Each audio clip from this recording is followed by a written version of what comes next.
and welcome back. I'm delighted to be joined now by Ivan Romo, President of SmartSol. Welcome, Ivan. Nice to see you. Hi, again. Trevor. Nice to see you again. Yeah, okay. So you've had some meteoric growth over the years. You've got you're the largest distributor by a long way in Mexico, with multiple locations. And you then started up in here into the United States, and you've got, I think, 3 different locations up here. We have 2 locations in Arizona and in Texas. Okay. And I mean, the latest is that we need to have more people here. So right now we have 5 field service engineers, and you know that we are doing a lot of installations, but also supporting the customers from Nordson X-Rays. Yes. So they are doing the support for the newest platforms and for the legacy platforms. SmartSol is responsible to offer that service, calibrations, repairs to the customers. Right. And right now we have 2 sales guys for United States, and we have a couple open positions for the Austin region and for the south of California that we are closing the latest interviews this week. So pretty sure that for next month we are going to announce who is going to be the new guys in the United States for us. In addition to that, I mean, you know, Center of America, Salvador, Costa Rica, Dominican Republic, Puerto Rico, Honduras. We are doing a lot of projects over there. So we are also adding 2 more people for that region. We currently have 2, and we are adding 2 more people for that region. So you're going to be opening a new place in El Salvador, I believe. Yes. Yeah. Yes.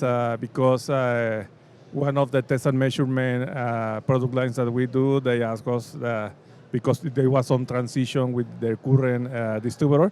So there is an opportunity right now to get the business that other companies are shutting down because the current political environment that is in the war. Yeah, it's difficult. I mean, the political environment's making it very challenging. But one of the things I noticed about SmartSol is that you have got, I guess, the best line card of anybody. I mean, you've got ASMPT, you've got Nordson Test and Measurement, you've got Kurz Ersa. Kurz Ersa. I mean, really, you've got the creme de la creme. Kaizen. Yes. Yeah. Kaizen, of course. Yeah. Yes. Basically, we do a good combination of the top lines in the war and adding some peripheral equipment that we also are managing, like the conveyors, the routers, the laser markers, soldering robots, and other products that make sense for the industry to combine with these very famous brands, leaders of the market. And due to that combination, the end customer can get an advantage of better price in the total solution. Yeah, and I think the other unique advantage that you offer is the fact that you actually hold stock of equipment. Yes. And that's incredible. I mean, I would think it's an expensive way to sell, but the fact is you have warehouses full of equipment so that if a customer places an order, they get it the next day. So I've got to say, Ivan, that's pretty unique. Yeah, if you check who has the stock for a Quadra 7 Pro from Nordson, only us. So who has the Quadra 5 Pro stock? Only us. So right now we have 2 Quadra 5s in stock, 1 Quadra 7 in stock for same day delivery if needed from Mexico. Wow. And routers we are handling now like 8 or 10. Conveyors, we keep a minimum inventory of 50 conveyors. Right. When that number goes down, we do the reorder for the next container. Yeah. And it's the way. I mean, for Kaizen, we are having the stock in Juarez, Chihuahua, Querétaro, Monterrey, Guadalajara, and Tijuana. Right. Now, so the point of that is, of course, that's on the materials side. So therefore, you're doing just-in-time delivery there. Absolutely, yes. Because all the Kaizen product is being shipped from Nashville, Tennessee. Yeah. And depending on what is the final destination, we cross the truck through Laredo or through Juarez, and the truck is delivering into our warehouse, 2 or 3 different warehouses, the same truck. Right. So every other week we are having shipments from Nashville to our warehouse, and we have some customers, for example, in Monterrey, that we are doing almost real-time delivery 3 times per week.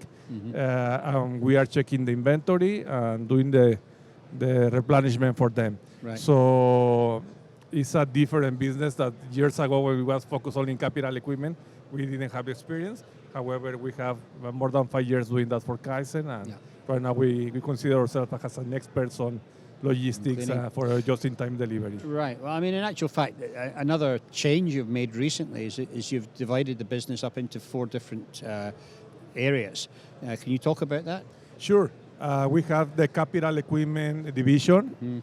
We have the consumables and small equipment division, the test and measurement, and also the automation. So there are some industries when one group has relation with the same customers. However, mainly consumables and capital equipment are the one focused for the electronics EMS, and the others are for all type of industries. Right. That's incredible. So, where do you see your expansion going in the future? It's going to obviously be down into South America and these sorts of things. How do you think are you facing many challenges at the moment with the tariff business? Yes, we expect that this tariff situation needs to be fixed and clarified and to be more stable, because if the U.S. government is still with this, it's going to be a big economic recession, not only for Mexico, it's going to be for the United States. All of the investments have been on hold right now, but we are confident that it's going to be resolved. Yes, it needs to be resolved in the next weeks. Everything is going to be as before, and we will continue to be happy in this industry. There's no doubt about it. I mean, you can tell even by the show floor here. I mean, there's no real concern, because the demand is there. Everybody knows the demand for new products and for data centers and everything else is there. Once we get this political thing sorted out a bit, business will for sure resume. Yes, of course. And a lot of the data centers products, I mean, the big servers for AI and for data storage are being assembled now in Mexico. So that division is also driving a big challenge for the EMS, because there is a lot of power consumption. Yes. A lot of stress chambers requirement. And also when the companies like Amazon, Google, and all the companies driving that requirement, they need to have a very, very stable power in order to I think to that's keep going to be the production. next challenge. Yes, really it's for the EMS and also for the end users. Yeah. So there is a big challenge. But of course, the demand for these products is still growing so fast. Yeah, absolutely. Anyway, Ivan, it's always a pleasure to catch up. Thank you, Trevor. You keep developing the company. Every time I see you, there's something new. So I want to thank you for coming in and telling us about it today. Thank you. Thanks for your time. Okay, thank you. So that brings us to the end of today's programming here from IPC Apex Expo. It's been a wonderful day. The show floor's been very busy, and a lot of people here having a look. I kind of wonder whether, because there's some projects on hold because of the tariffs, whether people have got more time, should I say, to come out and look at things on the show floor here. But that's it for today. We'll be back tomorrow about 9 o'clock in the morning. So from me and the team here in Anaheim, thank you and good night.